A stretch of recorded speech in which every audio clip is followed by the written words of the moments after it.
এই আলোচনাটি হলো ৬২তম। আর যেভাবে আমার জীবনের বাহ্যিক দিকের পরিবর্তন এসেছে সেটা ছিল একটা প্রক্রিয়ার অংশ।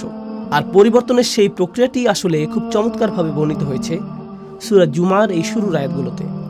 আর আপনাদের সাথে এটা শেয়ার করাই আজকে আমার উদ্দেশ্য। আমি শুধুমাত্র লেকচার দিয়ে যেতে আগ্রহী নই। তো এখন আমি আপনাদের সাথে আলোচনা কয়েকটি বিষয় নিয়ে শুরু করব। আর আশা করছি ইনশাআল্লাহ আপনারা আমার সাথেই থাকবেন এবং বিষয়গুলো বুঝতে পারবেন পর্যায়ক্রমে সুশৃঙ্খলভাবে। আমি বিষয়গুলোকে আজকে সুশৃঙ্খলভাবে উপস্থাপন করতে চাই যাতে আপনারা বিষয়গুলো সহজেই মনে রাখতে পারেন, যা আপনারা এত ভালোভাবে অনুধাবন করবেন যে তখন আপনারা নিজের ভাষায় তা অন্যদেরকে বোঝাতে পারবেন ইনশাআল্লাহ। আমাদের রাসূল সাল্লাল্লাহু আলাইহি সাল্লামকে সর্বশ্রেষ্ঠ মিশন দিয়ে পাঠানো হয়েছে, যা কোনো মানুষকে কখনো দেয়া হয়নি। আর দ্বিতীয় আয়াতে সেই সম্পূর্ণ মিশনটির সারসংক্ষেপ করা হয়েছে 4টি কাজের মাধ্যমে। এগুলো হলো সেই 4টি কাজ যা রাসূল সাল্লাল্লাহু আলাইহি সাল্লামকে করতে হয়েছিল, যে পরিবর্তন তিনি এনেছিলেন তার জন্য। আর এই আলোচনার শেষে সর্বশেষ যে আলোচনা আপনাদের সাথে করব তা হলো আমার এবং আপনার পরিবর্তনের ক্ষেত্রে আলোচিত এই সকল শিক্ষার ভূমিকা। নিজেকে পরিবর্তনের জন্য কোরআনে বর্ণিত এই 4টি পদক্ষেপ, যার আলোকে আমি আজকের আলোচনার নামকরণ করেছি। মূলত তাই থাকবে শেষের দিকে। কোরআন থেকে এই শিক্ষাগুলো আমরা শিখব এবং শেষে তা থেকে নির্যাস বের করে আমাদের নিজেদের জীবনে প্রয়োগ করব। তো আসুন শুরু করি সেই ভূমিকা দিয়ে। তো আসুন প্রথম আয়াতটি দিয়ে শুরু করা যাক। বিসমিল্লাহির রহমানির রহিম। ইউসাব্বিহু লিল্লাহি মা ফিস সামাওয়াতি ওয়া মা ফিল আরদিল মালিকিল কুদ্দুসিল আজিজিল হাকিম। আমি আপনাদের জন্য সরল অনুবাদ করছি। আকাশ এবং পৃথিবীর সব কিছু আল্লাহর পারফেকশন ঘোষণা করছে এবং তারা এটা করে যাবে। তিনি রাজা, পবিত্র, কর্তৃত্বের অধিকারী, বিজ্ঞ।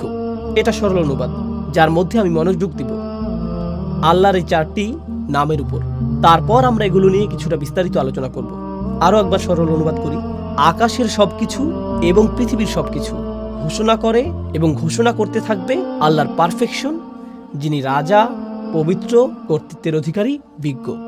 রাজা, পবিত্র, কর্তৃত্বের অধিকারী, বিজ্ঞ। তো আসুন এখন এই নামগুলোর প্রত্যেকটি নিয়ে কিছুটা আলোচনা করা যাক। আর আমি যেটা দিয়ে শুরু করতে চাই, এই বিষয়ে ইমাম ফখরুদ্দিন আল রাজির একটা পর্যবেক্ষণ দিয়ে, যিনি আল্লাহর এই 4টি নাম নিয়ে একসাথে চিন্তা করেছেন। আর তার মতে যে জিনিসটা এই 4টি নামকে একসাথে যুক্ত করেছে তা হলো প্রত্যেকটি নামই এর নিজস্ব ভঙ্গিতে আপনাকে আল্লাহর আরও কাছে নিয়ে যাবে। প্রত্যেকটি নামই আপনাকে আল্লাহর প্রতি আকৃষ্ট করে এবং আপনাকে আল্লাহর সান্নিধ্যে রেখে দেয়। ফখরুদ্দিন আল রাজি এটা বর্ণনা করেছেন। আমি তার ব্যাখ্যা থেকে কিছু উদ্ধৃতি উল্লেখ করছি। আল্লাহর গুণবাচক নাম রাজা বিষয়ে আমি তার ব্যাখ্যা দিয়ে শুরু করছি। أن العظيم لا ينصرف عن مجلس من كان عنده إلا عند انفضاض। তাদের আচরণে, তাদের ব্যবহারে পরিশুদ্ধ, তাদের উদারতা পরিশুদ্ধ, তাদের পরামর্শ পরিশুদ্ধ, তাদের একনিষ্ঠতা পরিশুদ্ধ। আপনি এই ধরনের মানুষের দিকে আকৃষ্ট হন।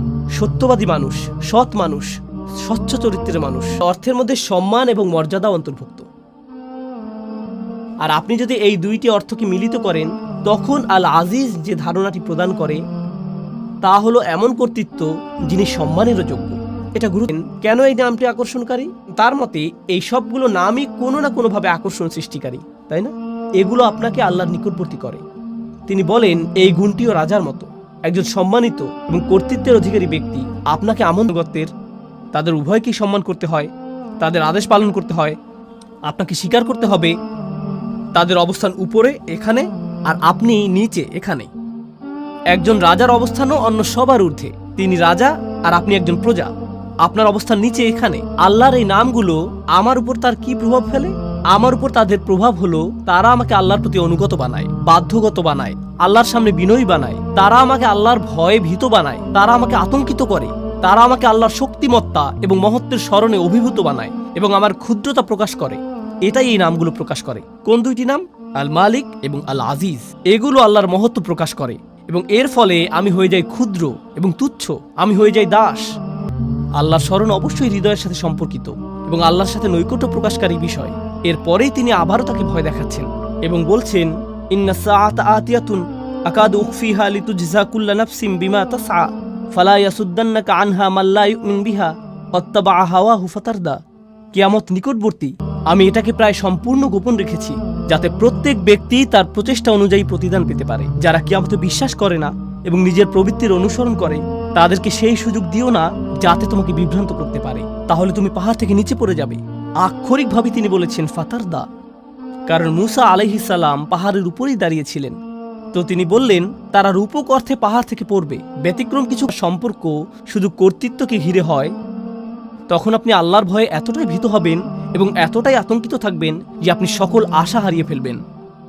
যদি আল্লাহর সাথে আপনার শুধুই বন্ধুত্ব এবং ভালোবাসার সম্পর্ক হয়, তখন আপনি বলবেন, আল্লাহ আমাকে ভালোবাসেন, তিনি আমার প্রকৃত অবস্থা জানেন, আমি তাকে ভালোবাসি, তিনি আমার সবচেয়ে ভালো বন্ধু। শিক্ষা দেন ওয়াল হিকমা, এবং বিজ্ঞতা শিক্ষা দেন। আবারও আমি অনুবাদটি সারমর্ম নিজের ভাষায় বলছি।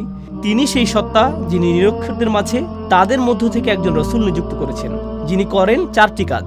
আর তা হলো, তিনি তাদের কাছে তার আয়াতসমূহ বর্ণনা করেন অথবা মুজিজাসমূহ তাদের কাছে উপস্থাপন করেন, তিনি তাদেরকে পরিশুদ্ধ করেন, তিনি তাদেরকে শিক্ষা দেন আইন কানুন এবং বিজ্ঞতা।